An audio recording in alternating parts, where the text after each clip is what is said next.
தமிழக வெற்றி கழகம் சார்பில் தமிழக மற்றும் புதுச்சேரியில் போட்டியிடும் வேட்பாளர்களை அக்கட்சியின் தலைவர் விஜய் சென்னை நுங்கம்பாக்கத்தில் உள்ள தனியார் நட்சத்திர விடுதியில் இன்று அறிமுகப்படுத்தும் நிகழ்ச்சிக்காக சென்னை ஈசிஆர் நீலாங்கரையில் இருந்து அவர் தற்போது புறப்பட்டுள்ளார். வருகின்ற சட்டமன்ற தேர்தலில் தமிழக வெற்றி கழகத்தின் சார்பில் போட்டியிடும் வேட்பாளர்களை விஜய் இன்று சென்னையில் உள்ள தனியார் நட்சத்திர ஹோட்டலில் அறிமுகம் செய்து வைக்கிறார்.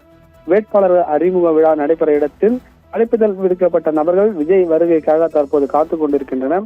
தமிழகத்தில் 234 சட்டமன்ற தொகுதியில் போட்டியிடும் வேட்பாளர்கள் மற்றும் புதுச்சேரியில் 30 சட்டமன்ற தொகுதியில் போட்டியிடும் வேட்பாளர்களை விஜய் இன்று அறிமுகம் செய்து வைக்கிறார்.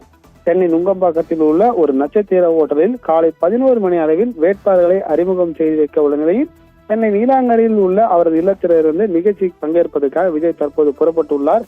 இந்த நிகழ்ச்சியில் வேட்பாளர்கள் அறிமுகம், முக்கிய நிர்வாகிகள் என 500 நபர்களுக்கு மட்டுமே அனுமதி வழங்கப்பட்டுள்ளது.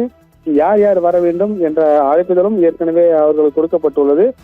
சென்னையில் உள்ள நட்சத்திர ஹோட்டலில் இன்று 11 மணி அளவில் வேட்பாளர்களை விஜய் அறிமுகம் செய்து வைக்கிறார். அதேபோல் பெரம்பூர் தொகுதியில் விஜய் போட்டியிடுவதாகவும், டி நகர் தொகுதியில் அக்கட்சியின் பொதுச் செயலாளர் ஆனந்த், ஆர்கே நகர் தொகுதியில் மரியவெல்சன், எழும்பூர் தொகுதியில் ராஜ்மோகன், வில்லிவாக்கத்தில் ஆதவர்ஜன், கோபிச்செட்டியம் தொகுதியில் செங்கோட்டையன், திருச்செங்கோடு தொகுதியில் அருண்ராஜ், திருப்பரங்குன்றத்தில் நிர்மல்குமார் போட்டியிடுவதாகவும் தகவல் வெளியாகியுள்ளது. குறிப்பாக தமிழகத்தின் வெற்றி கழகத்தில் சென்னையில் அதிக அளவில் முக்கிய நிர்வாகிகளும் போட்டியிடுவதாக தகவல் வெளியாகியுள்ளது.